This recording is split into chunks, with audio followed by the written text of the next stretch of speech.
या चर्चेमध्ये सहभागी होणार आहेत।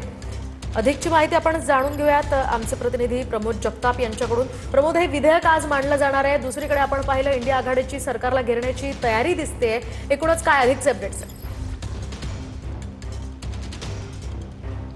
मोहिनी, लोकसभेच्या आजच्या कामकाजामध्ये या विधेयकाचा समावेश केल्याचं आपल्याला बघायला मिळतंय।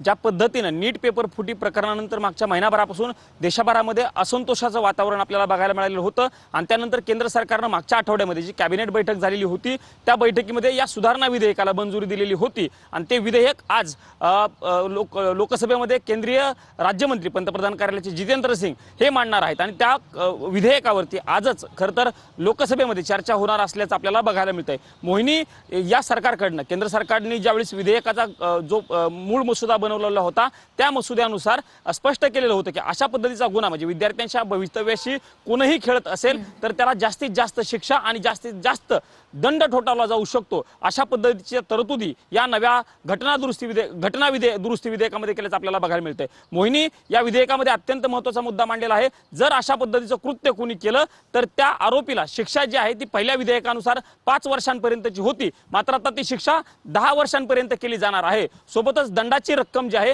ती देखील 10 कोटीपर्यंत वाढवण्यात आलेली आहे। म्हणजे 50 लाख ते 10 कोटीपर्यंतचा दंड अशा आरोपींना केला जाणार आहे आणि या सगळ्या विधेयकावरती आज सविस्तर चर्चा जी आहे ती लोकसभेमध्ये होणार आहे। वेगवेगळ्या राजकीय पक्षांचे नेते जे आहेत ते खासदार जे आहेत ते या चर्चेमध्ये सहभागी होणार असल्याचं आपल्याला बघायला मिळतंय। महाराष्ट्रातनं डॉक्टर श्रीकांत शिंदे असतील, अरविंद सावंत असतील, त्यानंतर सुनील तटकरे असतील, हे या चर्चेमध्ये सहभागी होतील अशा पद्धतीचं चित्र आज आपल्याला बघायला मिळतंय। दुसरा महत्त्वाचा मुद्दा यातला मोहिनी हा आहे की सरकारला घेरण्याची तयारी इंडिया आघाडी आणि खास करून काँग्रेसकडनं आखली जाताना बघायला मिळते। कारण ज्या पद्धतीनं ज्या 20 तारखेला जो मोर्चा काढलेला होता विद्यार्थी आंदोलकांनी त्यावरती ज्या पद्धतीनं लाठीचार्ज केलेला होता त्या मुद्द्याच्या अनुषंगानं विरोधी पक्ष आक्रमक राहील असं सध्याचं चित्र आहे। कारण त्यांचं स्पष्ट म्हणणं आहे की उत्तरदायित्व सरकारने स्वीकारलेलं पाहिजे आणि हा मुद्दा उत्तरदायित्वाचा मुद्दा हा केंद्रीय गृहमंत्री अमित शहा यांचा आहे।